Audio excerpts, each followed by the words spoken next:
ఇంతమంది వక్తలు అత్యద్భుతంగా మాట్లాడిన తర్వాత నేను ఏమని మాట్లాడను, ఎక్కడి నుంచి మొదలుపెట్టాను, ఆ మహాతల్లి మహానటి గురించి నాకు తెలిసింది చాలా తక్కువ. దాన్ని ఎట్లా నేను ఆవిష్కరించను అనే ఇందాక నుంచి మీమాంసలో ఉన్నాను. నిజంగా కూడా చాలా కష్టం. కానీ ఆవిడ గురించి మాటలు మాట్లాడే కంటే చేతల్లో ఇలా చూపించుకునే అదృష్టం నాకు లభించినందుకు దీనికి కారణమైనటువంటి ప్రతి ఒక్కరికి శిరస్సు వచ్చే హృదయపూర్వక నమస్కరిస్తున్నాను. బట్ ఆవిడతోటి నాకు అనుబంధం ఉంది అని చెప్పుకోవటం అన్నది నాకు చాలా సంతోషంగా గర్వంగా అనిపిస్తుంది. నేను పునాదిరాళ్ళు అనే సినిమా మొట్టమొదటగా చేస్తానని వాళ్ళకి చెప్పడం అన్నది అది కాకతాళీయం. ఎందుకంటే అప్పటికి నా ఫిల్మ్ ఇన్స్టిట్యూట్ కోర్స్ పూర్తి కాలేదు, చెయ్యకూడదు, అయినా సరే తప్పనిసరి పరిస్థితుల్లో వస్తాను అన్నాను. అది 1978 ఫిబ్రవరి మంత్, మార్చి రాబోతుందో. అక్కడ ఎవరు ఉంటారంటే అప్పట్లో ఆర్టిస్టులు ఎవరో కూడా నాకు తెలియదు. 4 కుర్రవాళ్ళు, నరసింహరాజు హీరోగా ఉంటాడు, నువ్వు అందులో 5లో ఒకడివి.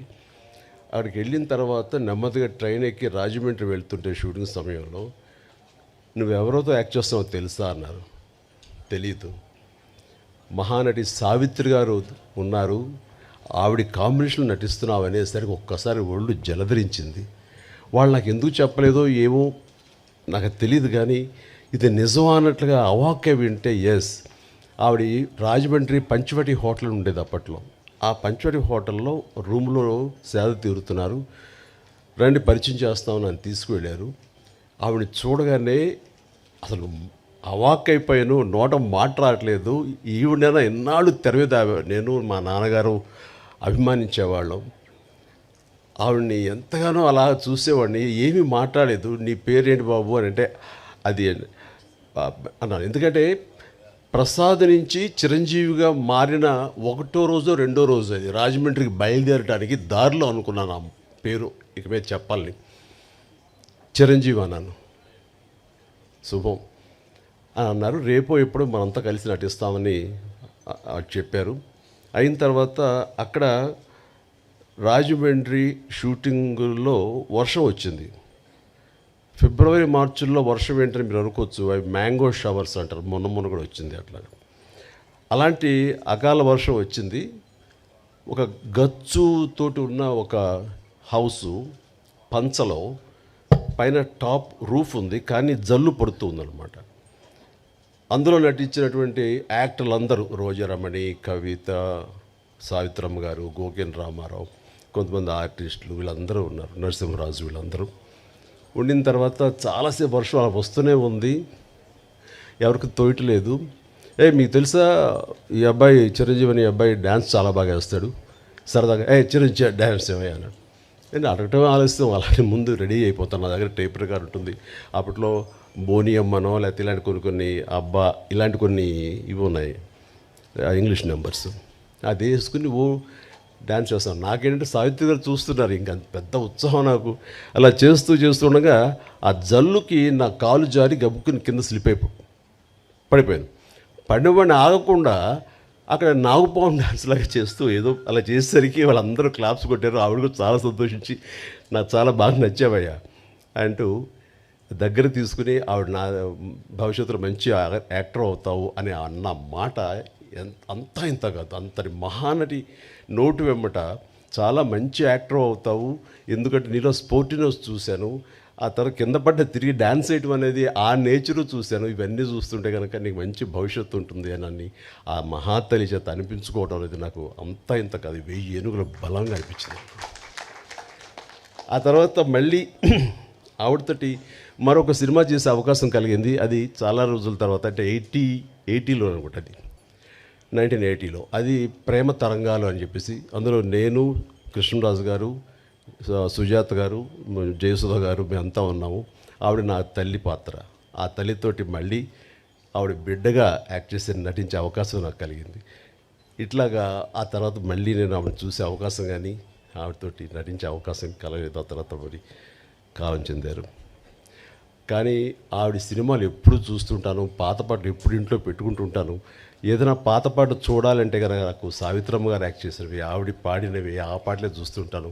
ఎంత సునిశ్చితమైనటువంటి ఎక్స్ప్రెషన్స్, ఎంత హావభావాలు, కేవలం కళ్ళతో మాత్రమే ఆవిడ చూపించేటువంటి గొప్ప నటి. ఇందాక మన గత వక్తలు అన్నట్లుగా ప్రపంచంలో మరి ఏ నటి లేరండి. ఆవిడే కళ్ళతోటి యాక్ట్ చేసేవాళ్ళు, కళ్ళతోనే ఆకట్టిన వాళ్ళు, కళ్ళతోటి హావభావాలు పలికించేటువంటి గొప్ప నటీమణి. మా నాన్నగారికి చాలా ఇష్టమైన నటీమణి సావిత్రి గారు. సో బహుశా నాకు నాన్నగారి నుంచే వచ్చిందేమో. నాన్నగారు ఆవిడ పాటలు అవి ఏదో కనిపిస్తున్నా, ఎప్పుడైనా చూపిస్తున్నా, మేము సినిమాలకు వెళ్ళినా సరే దాని ఇంటికి వచ్చిన తర్వాత విడమరి చెప్పేవాళ్ళు నాన్నగారికి నటన పట్ల మక్కువ కొద్దీ. సావిత్రి గారు ఎలా చేసేవాళ్ళు, అక్కడ చూడి అంత ఇదిగా ఉండేదో, ఆ కళ్ళ నుంచి బయటికి నీరు రాదు, కానీ ఆ కళలో ఆ కరుణ రసం ఎంత బాగుందో చూడండి నాన్నగారు చెప్తుంటే. ఆ రకంగా నాన్నగారి నుంచి నాకు ఆవిడ మీద అభిమానం కానీ, వారి నటనను అలా చూడటం కానీ, దాన్ని ఆకలింపు చేసుకోవటం కానీ, ఆ రకంగా ఆవిడ మీద అభిమానం పెరగడానికి బహుశా అదే కారణం.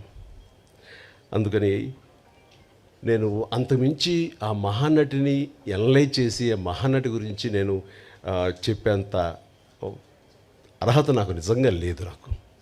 బట్ ఆవిడ అనుక్షణం ఆవిడని ఎప్పుడు మనసులో ఆరాధిస్తుంటాను. నాకు ఒక మంచి ఫోటోగ్రాఫ్ మన కిషోర్ ఇచ్చాడు, సంజయ్ కిషోర్.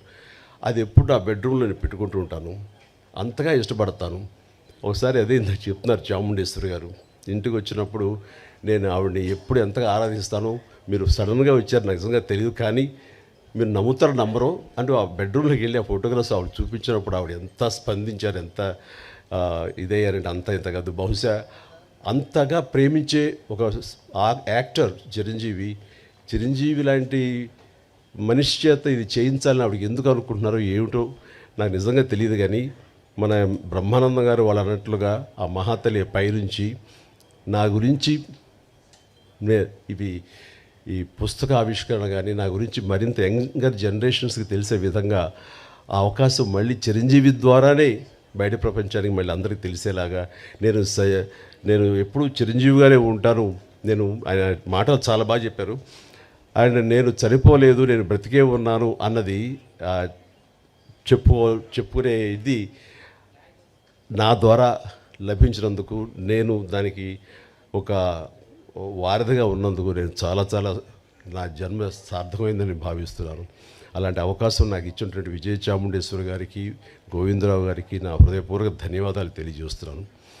వారి ఇంటికి వచ్చినప్పుడు చాలా చిన్నగా చేసేద్దామండి, ఎందుకంటే అమ్మకి ప్రకృతి చాలా ఇష్టం. మీ ఇంట్లో ఎటు చూసి సరే పూల మొక్కలతో చాలా అందంగా ఉంది, ఇలాంటి చోట చేస్తే బాగుంటుంది, మీలాంటి మనసున్న మనుషులు చేస్తే సరిపోతుంది అనుకున్నప్పుడు అంతటి గొప్ప నటీమణిని, అంతటి వ్యక్తిని ఒక చిన్న చోట చిన్నగా చేయటానికి నాకు అసలు మనస్కరించలేదు. అందుకని కొంచెం టైం తీసుకున్నా సరే ఇంతమందికి ఆవిడ గురించి చెప్పేలాగా అలాంటి ఆయా వక్తలు నేను ఇన్వైట్ చేసి వారి ద్వారా ఆవిడ గొప్ప ఔన్నత్యాన్ని తెలిసేలాగా నా వంతు ప్రయత్నం చేశాను. అందుకని ఇందులో నేను ఆవిడ గురించి ఏమని చెప్పగలను నేను చెప్పలేను. బట్ ఆవిడ గురించి ప్రేమ నాకు ఒక తల్లి లాంటి ఆవిడ మీద నా ప్రేమ మనసులోనే పదిలంగా దాచుకుంటూ, ఆ మహాతల్లి నాకు తన కూతురైన చాముండేశ్వరి, నా సోదరైన చాముండేశ్వరి ద్వారా నాకు ఈ అవకాశం ఇచ్చిందని భావిస్తూ, ఇది నా జీవితానికి దక్కినటువంటి గొప్ప అమూల్యమైన అవకాశంగా నేను భావిస్తున్నాను. అందుకనే ఒక్కోసారి మాటలు కొరవడిపోతాయి. ఈసారి నిజంగానే నేను మాట్లాడేటప్పుడు మాటలు వెతుక్కుంటున్నాను, దానికి కారణం లోపల తన్నుకొస్తున్నటువంటి ఉద్వేగం. అలాంటి భావోద్వేగాల మధ్య ఉన్న నాకు ఆ మహాతల్లికి మీ అందరి సమక్షంలో నేను మనస్ఫూర్తిగా నా నివాళులు అర్పించుకుంటూ, ఆ మహాతల్లికి ఇంతకంటే ఇంకేమి చేయగలం అంటూ నేను తెలియజేస్తూ, ఇంత ఓపికగా మీరందరూ ఉన్నారు, ఇంత చక్కగా మీరందరూ వీక్షించారు, అందరికీ నా హృదయపూర్వక ధన్యవాదాలు తెలియజేస్తూ, నాకు ఈ అవకాశం ఇచ్చినందుకు ప్రతి ఒక్కరికి నా హృదయపూర్వక ధన్యవాదాలు. అలాగే పేరున ఇక్కడ ఇచ్చేసినటువంటి వీళ్ళందరూ కూడా ఒక ఫోన్ కాల్ చేసి రండి అనగానే పెద్ద ఎత్తున వచ్చారు, ఎక్కువ సమయం వెచ్చించారు, చాలా అద్భుతంగా మాట్లాడారు. వీరందరికీ నా హృదయపూర్వక ధన్యవాదాలు తెలియజేసుకుంటున్నాను. Good night.